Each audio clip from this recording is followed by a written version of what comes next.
ఇంత జరిగినా కూడా ఒకవైపున చట్టాన్ని ఉల్లంఘించింది పోలీసులే, ఒకవైపున చట్టాన్ని అపహాస్యం చేసింది పోలీసులే, మరోవైపున పోలీసులే వీరిని అబాసుపాలు చేస్తూ వీరి కుటుంబ గౌరవాన్ని మంట కలుపుతూ ఒకవైపున చేయకూడని పనులన్నీ పోలీసులు చేసి ఆ తర్వాత వీరి మీద ముద్ర వేస్తా ఉన్నారు. వాళ్ళు చేసిన పనిని జస్టిఫై చేసుకునే దానికోసం ఈ పిల్లల మీద వీళ్ళు ముద్ర వేస్తా ఉన్నారు. సంఘ విద్రోహ శక్తులుగా, నేరస్తులుగా, గంజాయి బ్యాచ్గా, రౌడీలుగా వీళ్ళ మీద బురద వేసే కార్యక్రమం చేస్తా ఉన్నారు. నేను అడుగుతా ఉన్నాను ఒకటే, ఆ పాత కేసులకు దీనికి ఈ ఘటనకు ఏం సంబంధమో అని అడుగుతా ఉన్నా. వీరి మీద ఏదైనా గతంలో ఏదైనా కేసులు ఉండొచ్చేమో నాకు తెలియదు, కానీ ఆ పాత కేసులకు ఈ ఘటనకు ఏం సంబంధమో అని అడుగుతా ఉన్నా. ఈ ఘటనలో జరిగింది ఏమిటి అని అడుగుతా ఉన్నా. ఈ జరిగిన ఘటన పాత కేసులకు ఏం సంబంధం అని అడుగుతా ఉన్నా. ఈ ఘటనలో ఏకంగా దౌర్జన్యంగా వాళ్ళ ఇళ్లకు తీసుకొని పోయి వాళ్ళ ఇళ్లలో నుంచి వాళ్ళని లాక్కొని వచ్చి వాళ్ళని దారుణంగా కొట్టి, రోడ్డు మీద కూడా కొట్టి షేమింగ్ చేసి వాళ్ళని ఇంత దారుణంగా చేస్తా ఉన్నారు. నేను అడుగుతా ఉన్నాను ఒకటి, ఇలా వక్రీకరించి వ్యక్తిత్వ హరణం చేస్తూ తప్పును ఒప్పుగా చూపించే ప్రయత్నం చేస్తా ఉన్నా ఇదే పోలీసులను అడుగుతా ఉన్నా, ఇక్కడే ఉన్న పోలీసులను అడుగుతా ఉన్నా. విక్టరు ఒక న్యాయవాది, జూనియర్ అడ్వకేట్ కాదా అని అడుగుతా ఉన్నా.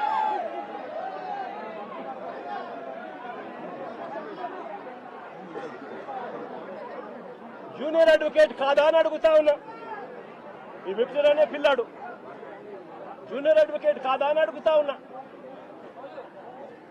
ఈ పాప విక్టర్ చెల్లెలు, రాకేష్ చెల్లెలు, ఈ పాప ఇంజనీర్. ఈ పాప ఇంజనీర్. రాకేష్ కూడా పాలిటెక్నిక్ మెకానికల్ చదివినాడు. అంటే వీళ్ళ కుటుంబాలు చదువుకున్న కుటుంబాల్లో నుంచి వచ్చిన వాళ్ళు మరి ఇలాంటి వాళ్ళ పరువును తీస్తూ నడి రోడ్డు మీద వాళ్ళను కొట్టడం అన్నది, వాళ్ళను పబ్లిక్ షేమింగ్ చేయడం అన్నది ధర్మమేనా అని అడుగుతా ఉన్నా. నిజంగానే పోలీసులు చెప్తాన్నట్టుగానే వీళ్ళు ఇంతటి దారుణమైన బ్యాక్గ్రౌండే కనుక వీళ్ళకు ఉండింటే, పోలీసులు చెప్తా ఉన్న మాటలు వాస్తవమే అయ్యుంటే, నేను ఒక క్వశ్చన్ సూటిగా అడుగుతా ఉన్నా. అసలు మంగళగిరి తెనాలి వారు కూడా కాదు ఇక్కడ, వీళ్ళు మంగళగిరి వారిని తెనాలికి తీసుకువచ్చి ఇక్కడ కొట్టారు అని అంటే దాని అర్థం ఏమిటి? మంగళగిరి వారిని తెనాలికి తీసుకొచ్చి ఇక్కడ కొట్టారంటే దాని అర్థం ఏమిటి? అంటే దాని అర్థం పోలీసులు చెప్తా ఉన్నటన్ని అవాస్తవాలు అని చెప్పడానికి ఇంతకన్నా నిదర్శనం అవసరమా అని అడుగుతా ఉన్నా. మంగళగిరి వాళ్ళని తెనాలికి తీసుకొని వచ్చి తెనాలి పోలీసులు కొట్టారు అని అంటే దాని అర్థం మంగళగిరిలో ఉన్న వీళ్ళపై ఉన్న కేసులు పెద్ద కేసులు కావనే కదా దాని అర్థం. అవన్నీ వక్రీకరిస్తూ వీళ్ళు ఇప్పుడు వాడుకుంటున్నారనే కదా దాని అర్థము. మరో వ్యక్తి కరీముల్లా మెకానిక్. అసలు ఈ పిల్లాడు 21 సంవత్సరాలు. ఈ పిల్లాడి మీద ఎలాంటి కేసులు లేవు, ఈ పిల్లాడి మీద. ఇంకో ఆశ్చర్యకరమైన విషయం ఏమిటో తెలుసా? ఈ ముగ్గురి మీద కూడా అంటే రాకేష్ మీద, విక్టర్ మీద, కరీముల్లా మీద, ఈ ముగ్గురి మీద కూడా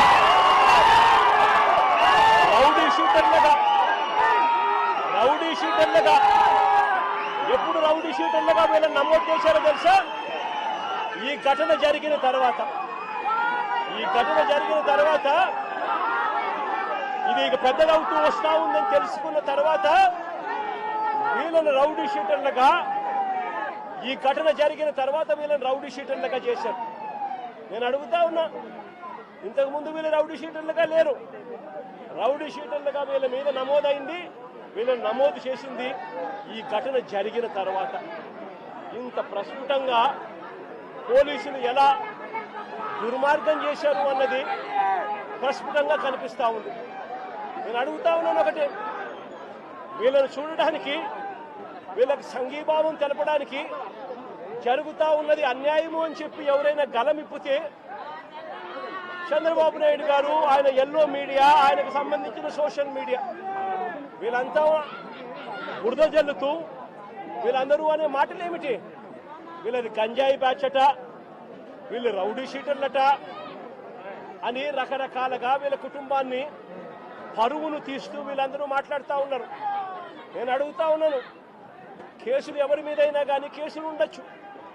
గతంలో ఎవడైనా కూడా గిట్టిన వారు కేసులు పెడతా ఉంటారు. కేసులు ఎవరి మీదైనా ఉండొచ్చు. కానీ ఆ కేసులు ఉన్నప్పుడు ఆ కేసులు తేల్చాల్సింది కోర్టులు. మీరు పలాని నేరం చేశారని మీరు చెప్పొచ్చు, చేయలేదు అని చెప్పి వాళ్ళు చెబుతారు. తేల్చాల్సింది కోర్టులు.